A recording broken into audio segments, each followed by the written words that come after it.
Thank you all for being here tonight. Hello to everyone in Zoom land out there. Thank you for being here to celebrate the launch of our two newest Press 254 SRPR Spoonfuls Chapbooks. Everything Small is Moving by Elizabeth Clark Wessel and Inhale the Ghost by Nicholas Alti. If you don't know me, my name is Phil Spotswood. I'm the Assistant Director of the Publications Unit. Before we get too far into the evening, I want to offer a land and labor acknowledgement and also extend some thanks. Illinois State University was built on the land of multiple Native nations. These lands were the traditional birthright of indigenous people who were forcibly removed and have faced centuries of struggle for survival and identity in the wake of colonial dispossession and displacement. I'd like to acknowledge that our campus sits on land home to the Illini, Peoria, and Mea, and later, due to colonial encroachment and displacement, to the Fox, Potawatomi, Sauk, Shawnee, Winnebago, Iowa, Mascoutin, Piankashaw, Wea, and Kickapoo nations. And I'd also like to recognize those indigenous people who I may have excluded in this acknowledgement due to erasure and historical inaccuracy. I also want to acknowledge that this building and all buildings on campus are maintained by ISU facilities workers, who many of whom are currently on strike right now for a fair contract. We wouldn't have such a clean and functioning space in which to have a reading or beautiful grounds on which to show our guests around without them. And so I hope that ISU administration moves swiftly, more swiftly than they have been, to compensate these workers as they deserve. Lastly, I want to thank Publications Unit Director Steve Hawley, specifically for putting up with my endless list of questions as I got ready for this night, and in general for his years of support as I've moved through various roles of the unit. There's really no way to quantify the deep impact that you've had at ISU and for the unit. All the books and journals that you've ushered into the world, all the students, all the students that you've supported and mentored. Yeah, I miss.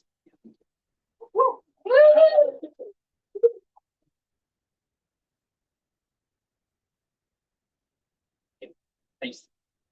Thanks to Pub Unit intern Tempest Smith for her editorial support with these chapbooks, SRPR Managing Editorial Assistant Simon Efreen, and all of our interns and graduate assistants for all the small and large ways that they've helped get these chapbooks published and get this event together.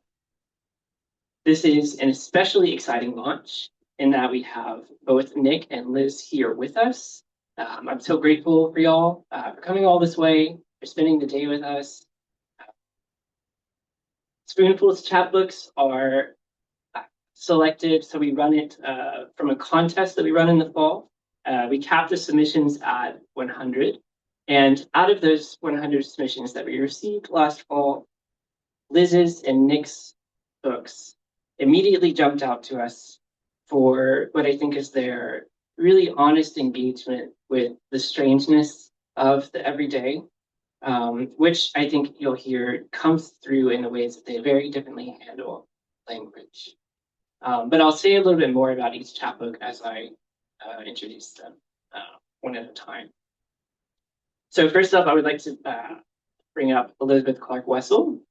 Elizabeth Clark Wessel is a poet, Swedish to English translator, and small press editor based in Stockholm. Born and raised in rural Nebraska, she spent many years living in New York and Connecticut.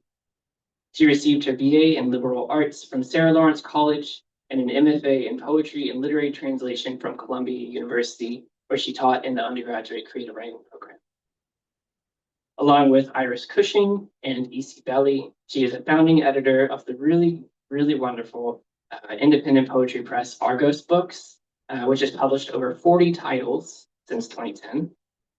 She's also served as co-editor of Circumference, a journal of poetry in translation with Sam Ross, Hilary Von Dobel, and Iris Cushing from 2012 to 2017. She's the author of 4 chapbooks of poetry, most recently before tonight, First One Thing, Then the Other from Per Diem Press, and translator of numerous books, including Let's Hope for the Best by Carolina Setterwell, What We Owe by Golnaz Hashemzadeh Bond, and The Eighth House by Linda Stegman, which was shortlisted for the Bernard Shaw Prize. Her first full-length poetry collection, None of It Belongs to Me, was published by Game Over Books in June 2024. I have a copy here that you should definitely check out. And her chapbook, Everything Small is Moving, was a winner of the 2025 Spoonfuls Chapbook Contest. So Everything Small is Moving is, as Liz offered when we asked for language about the project, a personal meditation on the impersonal knowledge of mass violence. It's a book that grapples with small yet propulsive moments that orient us to the world, and particularly to questions of individual choice within systemic violence. Whenever I read it, I'm so struck by her ability to pare down language in a way that allows it to ring and resonate within large and small scale systems of meaning. There's a poem in the chapbook called World Book, in which the speaker says of a moment of watching Twin Peaks, it was a tone that made an impression. And I think that that line so precisely captures the vibratory effect of this book too. The way that these poems work their resonant magic and linger. There's a real urgency in these poems and an insistence on not looking away from social crises. But I'll stop talking now and let you experience the poems for yourself. So with all that said, please help me welcome Elizabeth Clark Wessel.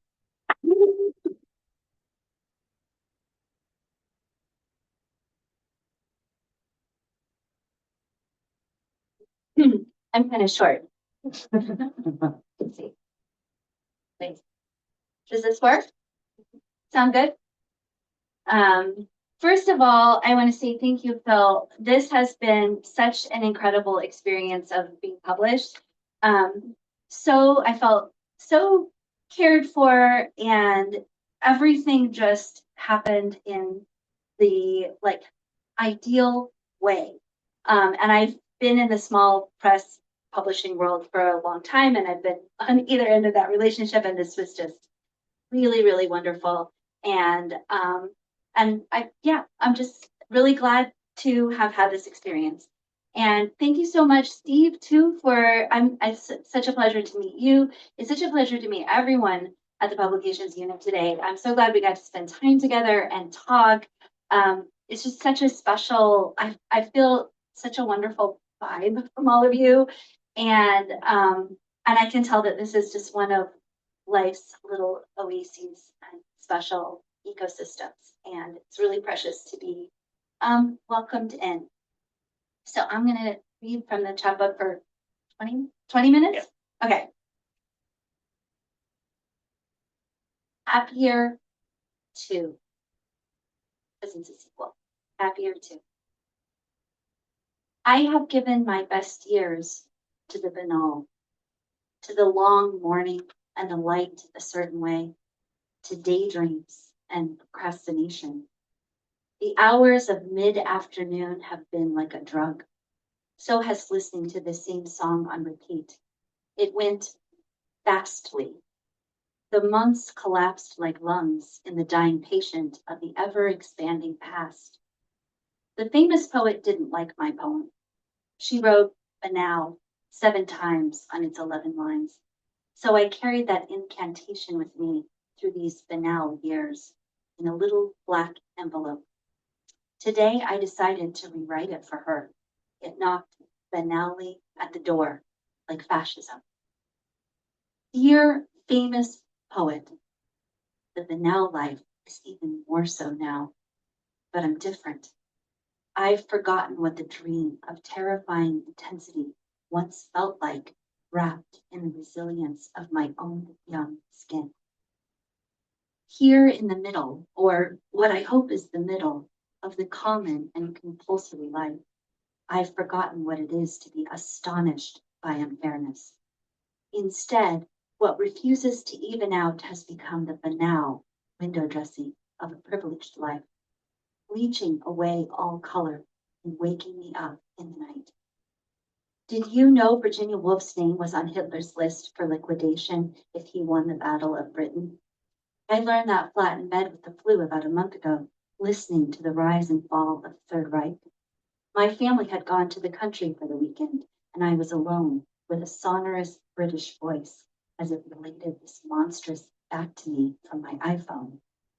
I don't think two people could have been happier, she wrote to Leonard at the end of her final note, just months after her life was unknowingly saved. And it was this word, happier, that I kept with me in the little black envelope next to the novel. I still know nothing of the moment constantly hatching, or the horror that turns both inward and out. Happier than what? I couldn't know then, and I don't know now. Words fall along the dark river. I catch hold. I try not to let it pull me down. This is called something, something. Nationalism is a terrible consequence of language is not a country. More like country, am I right? Haha. This pain in my side might kill me yet. May Bloom's got something to sell. I see the dead whenever I want. My government offers me a fresh surprise. What have I been doing these last 17 years? Is a valid question. A number of things to consider when I consider it. My life is not separate from the air. Air is not separate from the void or from form. This is called Livingston 2003, and Livingston is a street in downtown Brooklyn. Livingston 2003. That was the spring we lived with Hesh, who smoked out Susan Sontag at the New York Film Festival and sold weed to Joan Jett. My boyfriend was working 80 hours a week for a big name architect, and I was a temp. Hesh and I used to smoke a bowl when I got home and watch reruns of Friends. The local news was all fighting terrorism with duct tape and plastic window insulation. We'd watch and smoke and chat about random stuff. One night he told me about his best friend from college who jumped off the George Washington Bridge. The sister of this friend was dating the friend of my friend's sister, which is what connected us to Hesh. Sometimes he'd mention how he'd like to get into modeling. Easy money, you know. He was friends with a lot of beautiful bohemians whom he brought home to sleep on our floor. We paid rent in cash and lived precariously because it was New York City in the spring when the war started, and we were 22 or 23, and there was a recession on. Burlesque was briefly popular. At one place in the meatpacking district, half-naked women swam in fish tanks behind the bar. One night, Hesh and I smoked sticky black opium, inhaling it from beneath a water glass. Then we roamed Manhattan, meeting friends and going to clubs. Bollywood, Britpop, hip-hop, jazz. I remember thinking, this feels too good to ever do again. And I didn't. That spring, I went to Barnes & Noble to read magazines and Mrs. Dalloway. I ate 99-cent black bean tacos almost every night. I remember it better than I remember my life. Hesh said his dead friend told him once, if I've ever seemed happy, it was a lie. Don't trust your eyes. Don't trust Court Street covered in snow. Don't trust the government or the men in your life. Don't trust youth or memory. Most of all, don't trust that. I must have felt bereft much of the time. I need to remember more than the parties we went to. I need to remember more than the gray harbor the day the war started, eating au bon pain wrapped in white paper, falling in love in a hurtful way. It would push me into the future without much thought. I don't regret it. I miss it. And if I were to tell you what happened to Hesh, well, I would just make you sad.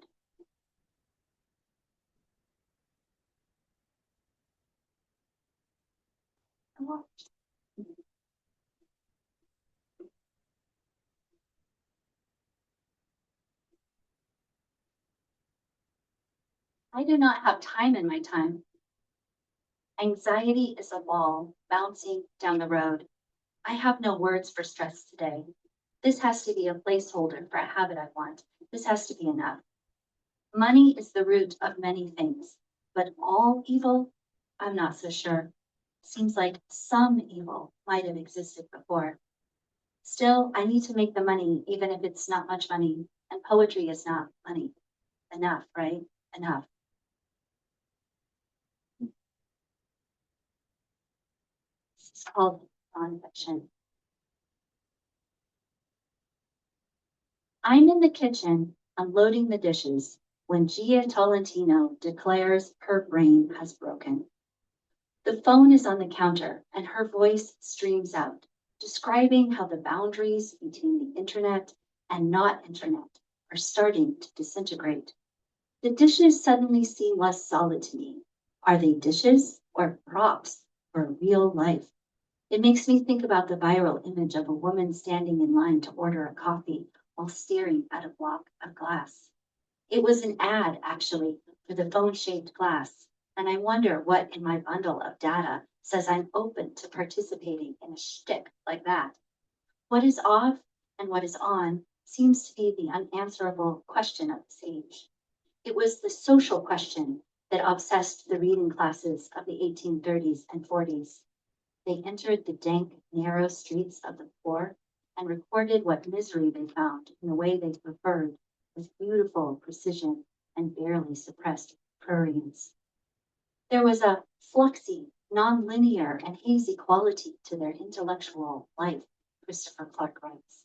Or in other words, revolutions fail all the time. Nothing settles into on. James C. Scott said we were forced to live like this with grains some thousands of years ago, bound to the land, propertied. And when I read his book on the matter, it occurred to me, so this is why women are unfree. They needed to domesticate us first. Still, the barbarians often ruled over the settled ones, who were building the things the settled build, civilizations and slavery and bread and bread ovens, etc., etc.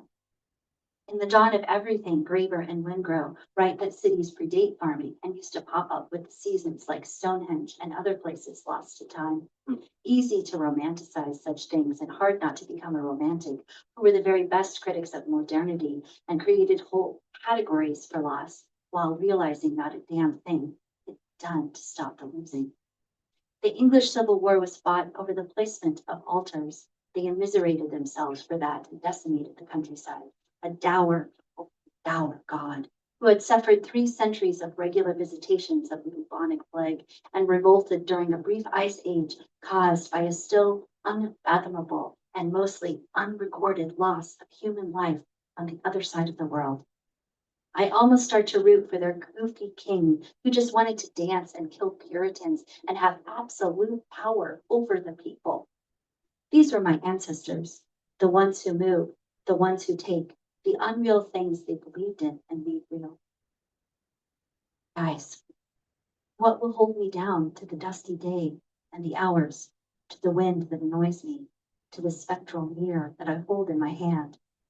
The world is the totality of facts, not of things. Wittgenstein wrote that. I won't pretend to understand him, except I am surrounded by things and facts. My brain is broken. All the doctors are quacks.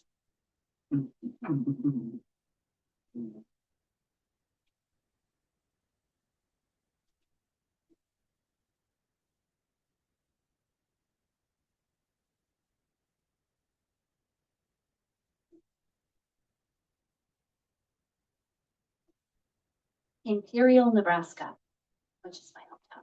Imperial, Nebraska. It was winter when the porch lights turned blue.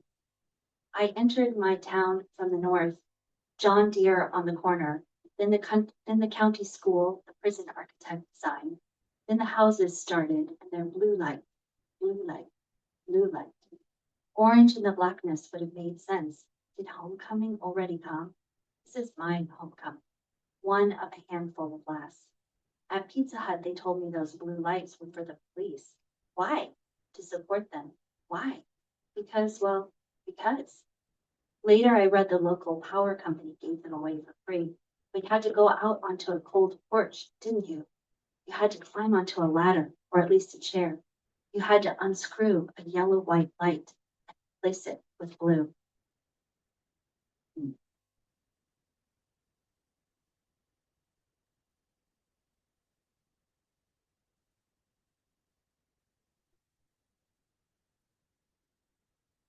I'll read World Book since you mentioned it. World Book. This was when we lived in a 2-bedroom, turquoise, prefab rental with no basement, though there was a crawl space under my parents' closet where my sister and I crouched while tornadoes ripped up all the trees along the river.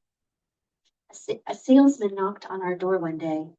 The Soviet Union had collapsed, and that meant last year's encyclopedias were now on sale. You can get a set of 22 burgundy hardcover gold-leaved for less than half the usual price, plus the promise of a complimentary 1991 yearbook, which would contain all the names of the new countries. It was the sum of human knowledge in alphabetical order. Ibn Sina, Ibsen, ibuprofen, Icarus, ice. I used to read it for hours. Now information feels cheap, even oppressive, but the articles in the world books hit like spring rain on hard dirt. My mind bloomed with unnamed desires, a knowledge you could not touch or smell. A traveling salesman bore them to our house, like a sacred offering. We never saw him again. I'm thinking about all this today because David Lynch died. I remember the world books arriving around the same time as Twin Peaks. I remember bright red lipstick and glowing curtains. It was a tone that made an impression. You know, back then there was no way to watch the episode. You missed it. And if they changed the day it aired on, you lost track. That was also the year I was obsessed with Huckleberry Finn, both the book and the character, after we visited his hometown on our way to the inn. I was an American child. All moments pass away like this.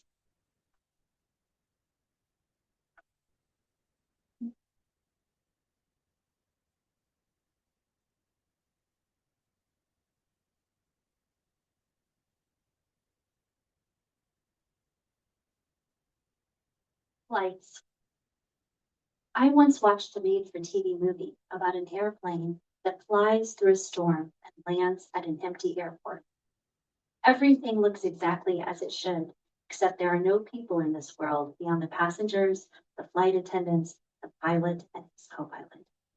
For some reason, besides the missing, it's the food in the airport, stale and moldy, that leads them to the truth. Their airplane traveled back through time and got stuck in yesterday. As the past begins collapsing around them, they're left with no choice but to fly straight into the storm again or be crushed. A few of the more devout believe they're already in hell. A decade later, I watched a television show that began with an airplane crash on a remote island. There, the survivors find themselves stuck in a mystery that takes years to solve. Is there a monster? Is this a scientific experiment? Time travel? A cult? Death? I didn't stay long enough to find out. When I was 15, I took a flight from New York to London. It was my second trip on an airplane and my first out of the country. I talked for hours to the woman in the seat next to me, who was the first person I ever met with a British accent. I remember almost nothing about her except the patience of her responses to my endless questions and a hairy mole on her chin. When we weren't chatting, I listened to music through the complimentary headsets provided to us. An Irish band I'd never heard of was playing on repeat on one of the airplane's limited channels. Oh, my life is changing every day in every possible way. And oh, my dreams, it's never quite as it seems, the Irish woman sang, and I felt every possibility for a life existed simultaneously inside me. At the end of the night, we flew through a storm. Lightning hit our plane. It dropped several hundred feet instantly. It seemed like everyone was screaming, except for me and the British woman beside me, because I was bent over puking into a little paper sack while she awkwardly patted me on the back. We didn't die, obviously, but we did make an emergency landing at Gatwick, where we sat on the hot tarmac for hours. Then we took off again and flew the short distance to Heathrow, where I entered Europe for the first time. A decade later, as I was taking off again from Gatwick, this time headed for Stockholm. The fear of flying just suddenly arrived. Now I am going to die, my brain told me. We all die, and this is my time. It was a convincing voice. We had a bottle of pins with us, so I drank shots of it until I was too drunk to worry. I didn't throw up. A few months later, my friend did die, and the fear stopped. When I fly, I often wonder how long humanity will retain the knowledge of a kind of flight not written into the body. We've lost many technologies in the past as the complexity of our systems became compromised. The history of humanity might also be considered the history of energy extraction. Body, dog, horse, steam, coal. We are in the age of burning dinosaurs, and we are trying to make it to a new age to escape the past before it collapses around us. I try to make sense of this. How? I have my life, you have yours. We go from this place to that, from the sofa to the bed, and back again, from the kitchen to the store, from the hallway to the job, from the bar to the taxi, from the library to the school. We cross the park and pick up lunch. Nothing much changes, except now and then it all tastes a little off. For my part, I would like to make the sentences more beautiful. I would like to make them like the visions I have seen from the windows of airplanes. Sometimes you chase the sun, sometimes you flee it, sometimes the clouds, sometimes the darkness, always the slight smell of diesel, always the food somewhat stale. My favorite song, still blasting in my ears, and oh, my dreams. Embarrassed by these sudden and inexplicable tears, carried by air, Lord knows into what. And I'll end with wall. Wall. The last emperor of Rome on the walls of Constantinople. Oh, I need water.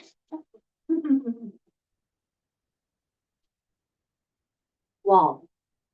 The last emperor of Rome on the walls of Constantinople, ruler of rump and ruin, snuffed out like a soldier, or maybe at the end of a rope. There are moments where something ends. The green ships of the Pope might arrive, bearing false hope. Great chain might be lowered, then lifted. The biggest gun in history might need only wool to stop its shelling. Pieces of this wall still on display to this day, as bombs fall on Gaza, thousands and thousands more. Another poet killed, another baby, another baker bread. The last emperor of Rome on the walls of Constantinople, like a gesture towards the vastness of human suffering caused, while meanings multiply. Democracy can't save you, but I love to say it does.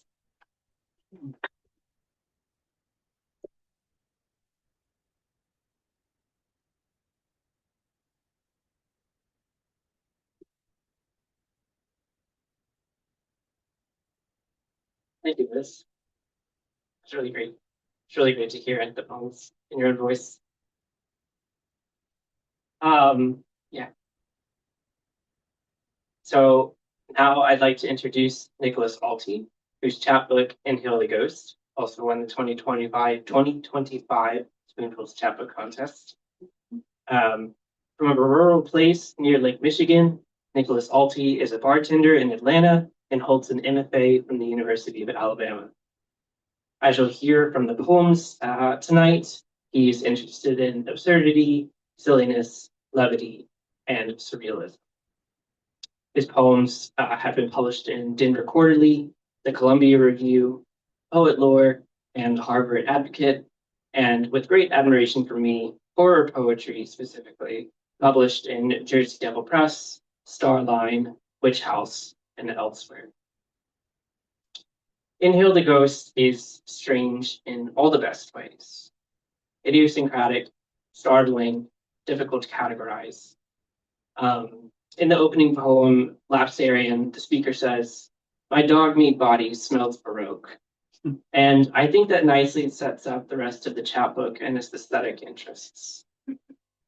Because central to these poems, I think, is a body, a self, experiencing personal grief. And the language laid on thickly and so surreal seems pitched to explore how grief mutates perception or reality, or maybe there's no real distinction made here. You can read these poems for the sound, or the images, or the wisdom in different configurations with each reading. And like Liz's poems too, Nicholas's invite me to slow down and consider language's relation to lived experience, how it is that we move through the day. In another of his poems, Residual Wisdom, which is something like a series of aphorisms, the speaker says, pragmatism is candle wax, better dripped on inner thighs or clavicles, which cracks me up, and which I appreciate for returning me, like throughout the book, to the body amid a whirlwind of orienting beliefs. I'm so grateful to have the chance to help Nicholas and Liz's poems and these chapbooks find readers through this chapbook contest. I'm excited for these books to make their way out into the world. So to close out our night, please help me welcome Nicholas Alti.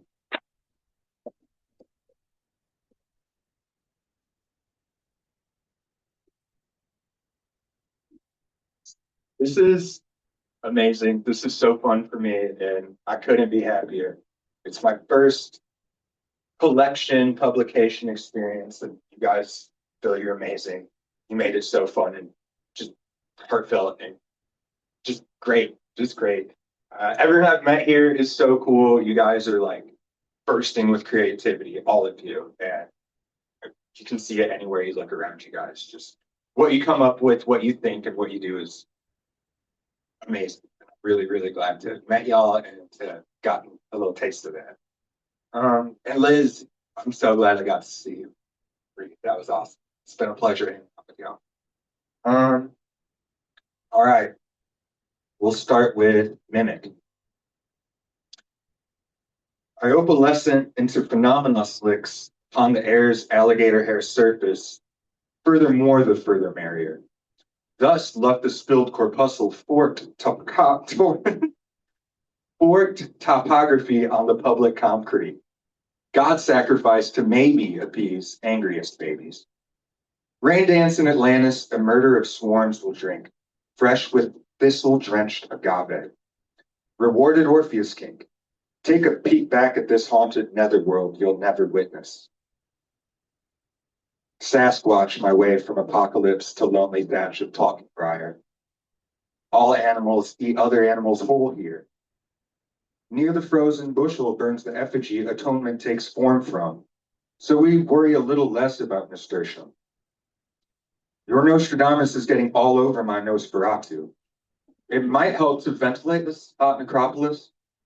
Prediction. Kibbles and bits of people being sad near each other. Mallard limp in my jaw, I gimp the gander. Yeah. All right.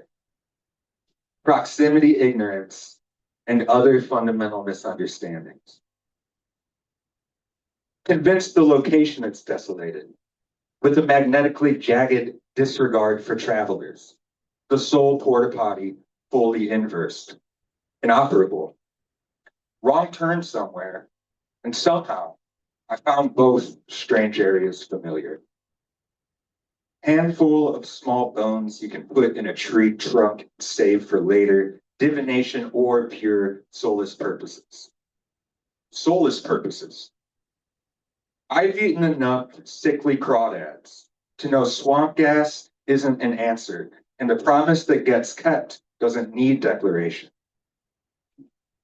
As the covers curl, or aorta decomposes, the body curd and gossamer, our calamari seeps residual ink. A yelp from the hilltop becomes a raucous sonnet about two tornadoes, perpetually diluting their maximum radius. Across gourd patches and hop rows, I can reach your cornered gravestone. 9 years of the same brackish silicone bomb, clean perhaps once. I become less interested in time travel than time passing by like waving tilde graffiti on a pylon. Not another courthouse, conviction or acquittal. Not a cemetery between hospice and a cafe. these quaint loci swollen with open cases. My invasive species might not take well to this homeostatic environment.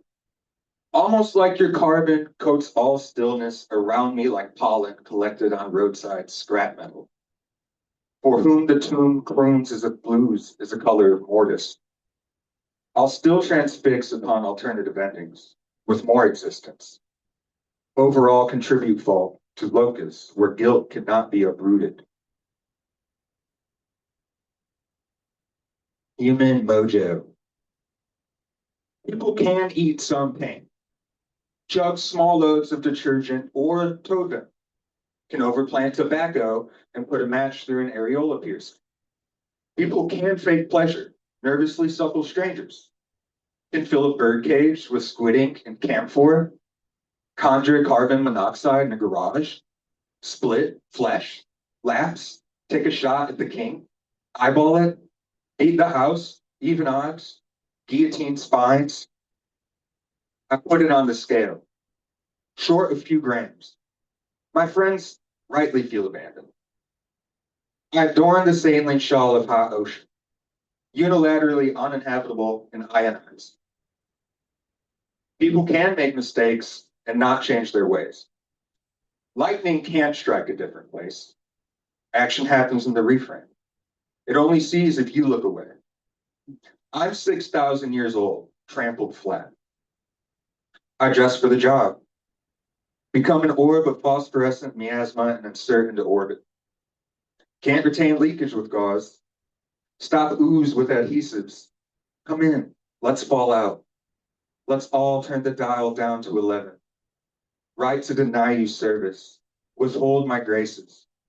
People can impress if you let them. When I remove my fingers, they left delicate impressions.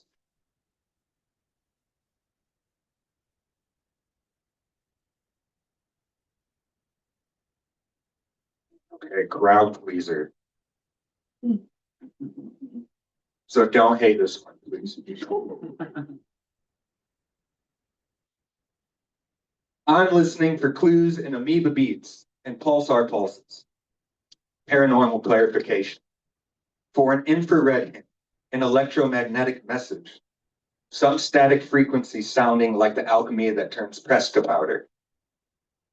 You taught me how to conceal the signs of hotbox smoke. Not to water flowers on their petals during warm afternoons. Feed horses and goats, carrots flat-handed. Every vulgarity and curse man ever knew. Now every cloud is a clay star hung by yarn. I'd like to throw a series of serrated discs at. Illustrate how little it takes to create chaos. How magnificent it might feel being struck by a haze of silver-tailed celestial shells. The first thing they do in county jail is take your belt and shoelaces. It's unoriginal. The first worst thing a man did was simple. It involved a snake, blame, and apple. You told me to lead trucks with tossed eggs. Why people go up the street instead of across the road. A sling rock method to hurt and take eyes from giants. Exactly how to skin a snake so it can't come back and slip in. I'm displayed in ultraviolet mess. Stick man, loping among a grid on a screen invisible to the naked eye. Now I'm naked on stage with a ray gun in my hand, screaming. Cheers precedes standing ovation. I'm in the audience. The last thing you see isn't a flash of life. It's only the floor you fall on. But it's better to yell fire in a crowded theater than open fire inside of one. So I suppose I'll let them believe you believed in anything at all. All right, this one has a cool name. It's called Pound Dog the Blunt Hound. Shank the turtle. Shoot the hare.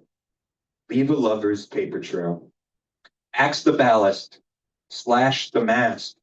Frame a family member. I could suck the soul out of a zombie. Stake a stick in a sleeping man's chest cavity.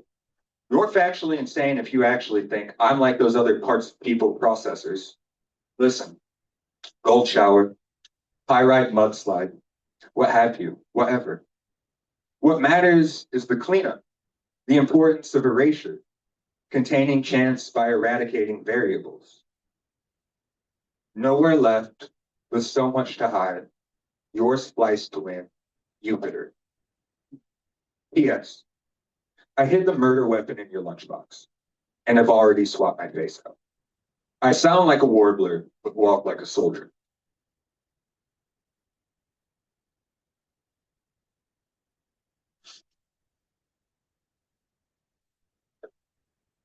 An entity nobody believes in yet. I'm cracking myself up. If I ever pray again, it's because I'll need to turn into the wavy, liquid refrain in a funk riff. Or I've floated mercury on my martini, then promptly forgot. My friends are not duct taped to the ceiling. They are living, breathing, manipulatable things. This isn't a dream, and I can do more than pinch to prove it. Half the fun of Armageddon is the uselessness of movement. If I ever pray again, I'm mocking someone's final moments. I will harness my inability to take in catastrophe at ease if violated. If I ever pray again, it's because something bad has happened, or very gross, or rather gray, like severed venison tongue, or when a mold spore grows on dying fungus, too long exposed to sun. If my friends ever pray for me, I will pay to have them decapitated, and I won't attend the open casket funeral. I'll acknowledge receiving an invitation and admit I actually live in the basement of the park, in a luxurious apartment. Decoration, ornately framed posters of classified evidence. Decor, insect-oriented, carpet stitched with resonant penne. The rules. One outside shoe stays on, and there are 3 rules. It might be funny to do prank prayers only. Use wonky voices. If I pray again, it'll be for the wisdom to understand what separates an all-meme manifesto from a manifesto-made meme. This is no psychosis or psyop to evacuate with medicine and rest. Imagine, you jump through time, but arrive in the wrong physical location. Torn apart, you're juxtaposed with carbon. If I ever pray again, it's because I've decapitated my friend, and that's just not quite right, is it? Something about the whole mess sits on well, and I'm good enough to recognize such a situation. I should have never insisted on such a widely open casket.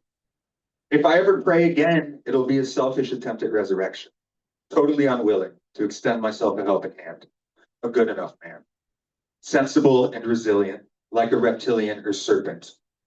We forgot the amount of sacrifices required to forgive a single season. If I pray again, it'll be for an entity nobody believes in yet. Or perhaps if I pray again, it'll be about my poor friend who has been beheaded, the tragedy, and not a clue who did it or why. If I pray again, I'll ask to die peacefully, but in a horrific, frightening way, suggesting I've been sacrificed in a brutal occultist conspiracy. This isn't a hallucination. Try it. Count your fingers. Check a clock. It will tick like a calm pulse. It will warp like damp old wood.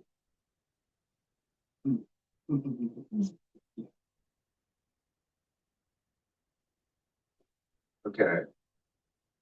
A hoax of antimatter and other intangible elements. Figure. Called. Cusp. Tarnation. Battle stance. Pole. Pole. Cyclamen bouquet. Sand dunes. Winter cactus. Water under. The outcast hibiscus. Mold and red wine. Chemicals. Turpentine. Turpentine. Wrongs beyond absolving. I'm called until forever. Multiplied. Folded. Frame. Eradication. Take aim. Run. Run. Babbling brook. Pink and hue. Rising heat. Patched over. The porcelain cornfield. Flooded in silver urine. Talismans. Insignia. Insignia. Means beyond attaining. Ignominious by parody.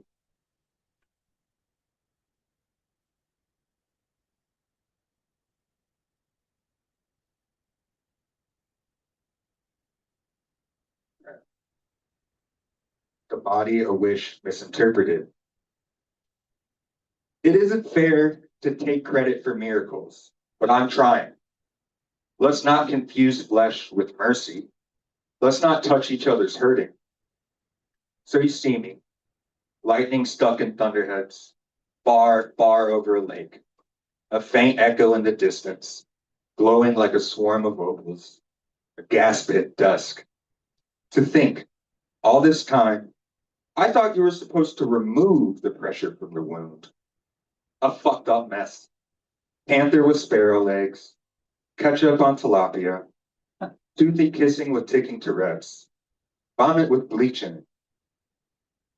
The hippocampus says to the hot swamp it resides in, my God, I'm no animal. I'm exfoliate. A depleted nursery rhyme. I've nearly mastered lessening. I can feel inertia. It's impossible to imagine what I could have been more than. But I don't linger much, having inhabited body, Crossfire, the Iron Maiden, and unclear transmissions, continuous equinoxes. How I became the incantation you whispered to recollect a lover, and then the swell that rises to quell the longing.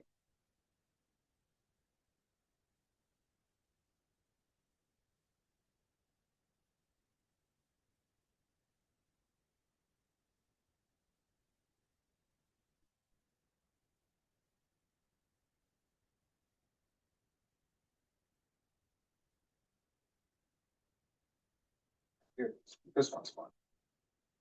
Non-reflective liquid. Look, this poem's called Implicit Infinite, by the way, sorry. Non-reflective liquid. Look, not there. You are not there. You aren't here anymore. Most of this universe is dust, free-floating, disposed. Of fume and of funk, I'm crud. Dud puddle, yes. Of a sieve as it leaves, I'm lost. Spilt fuel, diaphanized dough eyes, hive of soiled enzymes. Spunky bunch of infected mammals, this lot. See them once sleep? Like slip into cease? Of a haze with no flame, every vapor waves. And this concavity has undone our center, has moved exterior inward, cup tilted up to the grandma of terror, our little limbs kicking just beyond the rim as we vortex. And beyond the rim, a rim of a receding plane, an implicit, infinite expansion, byproduct of wielding exponential pain, flee outward through the fabric of your own binding body. All right, last one. An interstellar genus of kneading and other quantum entanglements. These cases end in bursts like transitions and rhythm. Frog notices fox, and a burst all croaking stops. These cases emit infrared heat, make haunted places. These cases tend to turn sour, our scent before rigor. Stiff as a casket to turn over, spread what spills out, and sift through soil for a horn or extra organs for proof you were something so human. These accidents happen at crossroads, past bedtime, when fault is a skin to slip inside, wrong in warm ways. This is accident if chrysalis cracks, bull shark and shallows. These aren't accidents in any eye and any skull on any stake where clover is below, an invasive thing so soft on bare skin. How your wolf pack of catalysts ran rabid but honest like a confession before impact. This isn't a curse of proportions or dimensions with context, fungi and fennel. Taste the body of the body God feeds on. This curse is a knot of thorns around the hand that grips the throat. This curse is not nightshade or full stomach of changelings, and sequence fractals into glyph, into a single frame outside this landscape's focal point. This is cosmic now, in terms of all quasars forming ashes, our intrinsic humors and shambles all spoiled into riddles, those close calls came from inside a rib cage of emergencies. This closed case, I'll keep cold, a beating heart on ice. Thank you.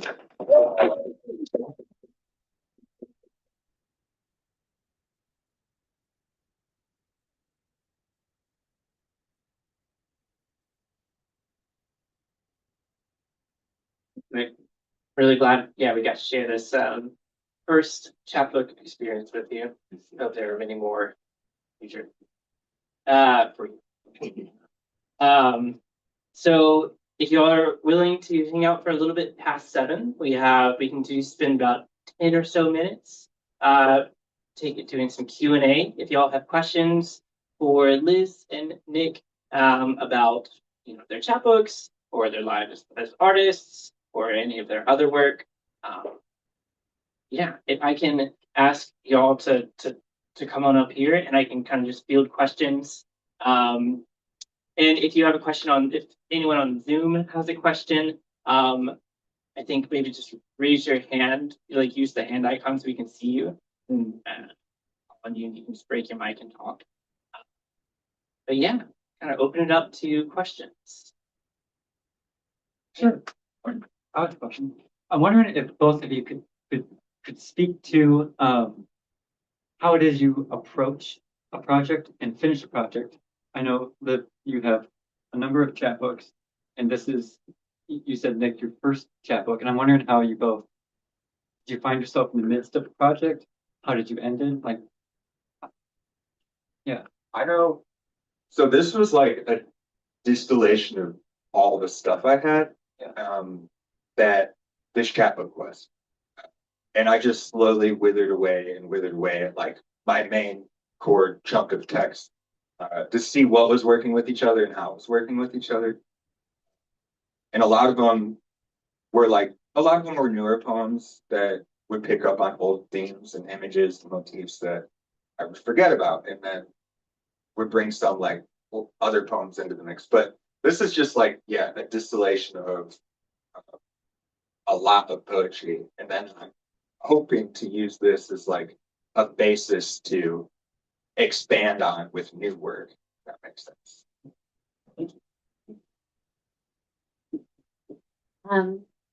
Yeah, I mean, I've done it that way before. Like my full length is definitely like a distillation of many years of work. And but the thing that was really exciting about this project is that I wrote almost everything last year. And I think the last poem that I wrote was just a few days before I sent it in. And it really, I felt like, I think a lot of it kind of was unlocked. Like the first time that I visited the States again after Trump won again, and I felt this like, I don't know, this, how do you even put it? It's in the bones. But so I felt like I had a lot to say. And so it was really nice that this is coming out so quickly because I feel like it's almost occasional, at least to me. But I've definitely done the distillation thing. And what I love about chapbooks is I actually think that like 30 pages of poems is the ideal for sitting down like a one-time reading. And so I just love I love reading them myself. And I think that when you put one together, you're kind of crafting it for like that ideal one-time read. So I love that about chapbooks. This was like fun. So.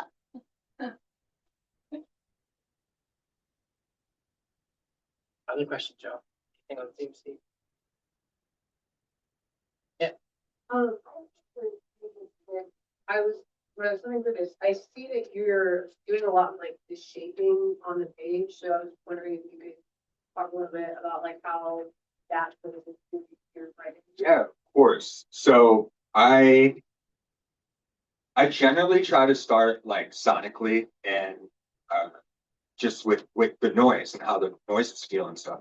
But if that's not working, I'll just immediately pivot to form and just try and imagine like what shape I want, what context that would be, and then I try and just fill the shape. And so formal methodologies for me are just a way to kind of like trick myself into using language in a way.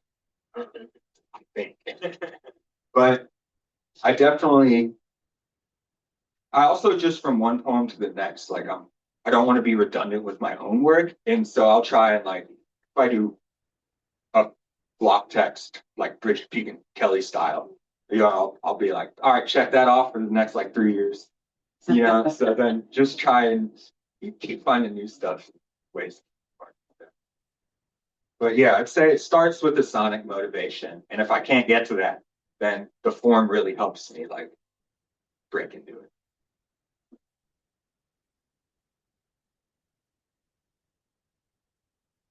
Oh, go ahead. Questions for you, Liz. First of all, thank you both for coming. It's really amazing to read. But I was curious, Liz, because I was reading that you also do work in translation and have worked in, as you know, doing editorial work in translation. So I was curious, like a twofold question. Are you interested in translating this work, and would you also be willing to speak about your work as a translator? Right now. Sure, I would love if somebody translated it. That'd be great. I'd love that. But yeah, I mean, I have been a professional translator for 15 years now. And I mostly I've done a lot of genre fiction. I've done literary fiction. I've done some poetry.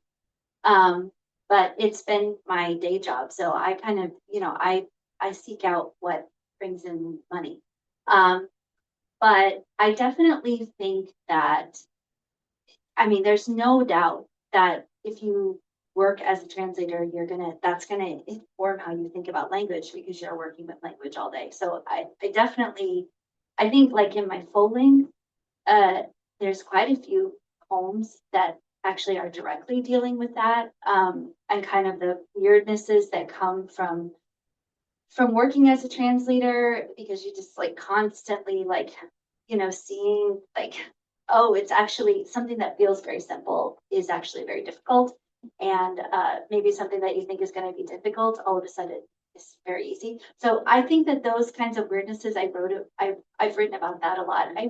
I feel like maybe in this chapbook, it's a very much like a middle-aged chapbook, and it feels very much about kind of like maybe like moving between different contexts and living as it's not like directly, it's not directly in here, but living as an immigrant for many years, even if I'm a very privileged immigrant, like going through that process and everything, I feel like informs a lot of my thinking about moving through the world and being in different cultural contexts and stuff. So maybe that's in here. But yeah, no, I mean, I really, I think translation is like it's a really good thing to do if you're a poet. It's a really fun way to, even if you have a little bit of another language, to encounter language in a different way. I think we have time for like one more question. If anybody has one, want to send us off with? I'm just kind of curious to know, what are you writing? When and where are you writing right now? You know what I mean? Like, what is your habit of writing? Do you have a habit of writing? Is it at night, in bed, on your phone? Is it, where is it? What are you doing to sustain your writing? If you are, or maybe, your phone. Thanks for the question. I got really intimidated by like writing and everything involving it. Like when I went to the MFA program, I was like, oh my God, smart people are everywhere. I got really like nervous about it. And there became a lot of pressure there that I've been like my main focus has been just making my writing ritual very pressure-free, very fun, very enjoyable. I do it in the mornings, before I can worry about news or bills or someone texts me something or anything like that. I have my comfortable little room. I usually am rocking pajamas. I do anything I can just to make it like a relaxed environment that's pressure free, and it's just a really fun reason to wake up. And I have my indulgences I'll do when I write and all that, and I enjoy it. It's just fun. It's relaxing. It's very like free and safe feeling. And if I'm ever in a bad mood or I have like negativity, I just won't bring it to the poetry. I just won't engage in poetry. I'll just be like, this is my creative fun time. I won't bring my pissy bits to it. So I do it when it's fun, and because it has turned fun and like just enjoyable and comfortable for me, it usually sounds fun. You know what I mean? It's like it's just, yeah. It's just like, oh, I'd rather do this than whatever else until I run out of that like creative energy, and then I'm like, all right, I guess I'll go work at the bars. Right. And then once every couple weeks, I'll like take my phone to a bar or something and try and write in public, or try and write like around cacophony, just to like keep it fresh. Usually pajamas, home, weird music, fully chilled out. Yeah, I mostly write in the morning too. I try to schedule it in before I start working, to schedule in just a little bit of time to read and a little bit of time to write. And then also I have a writing group that I'm in. And it's just like, this is two really good friends who like, we were one from an MFA program and one I knew when I was there, and they both have ended up living in Europe as well. So we're on the same time zone. So we can meet on Zoom, and we all work from home. So we can like schedule that in. And that is so important to have those first readers like that. And I think that that's really, even though, I mean, I kept on writing, and without that, I have felt brought like out a level of productivity to have that writing group. Both brilliant writers, Sharmila Cohen and E.C. Belly. So look for E.C. Belly has 2 books, and Sharmi's book is coming out from Fence next year. So really, that little community has been wonderful. And then also, I just think that's so right, that like finding the joy, like I know I'm in the right place, even if I'm writing something really sad, even if I'm crying, it's about grief and like someone that I miss or whatever. Like there's such a joy in the act. And I feel like that just gets purer and purer with the longer that I write, that it's just like, what a privilege to love to write poetry, because it's such a pure thing to do. So thank you. Yeah, thank you all. Thanks for offering all that. So unfortunately, we are out of time for tonight, but can we give one more round of applause for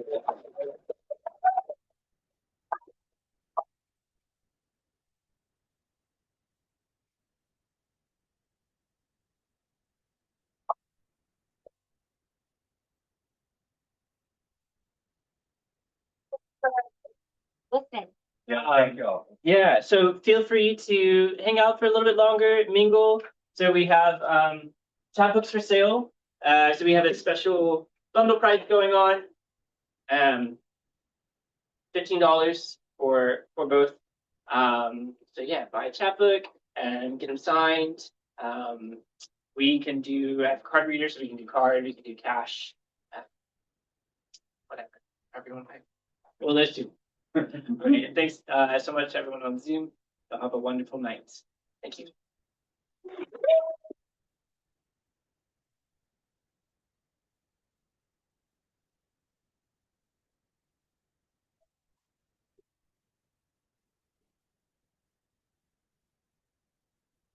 Great.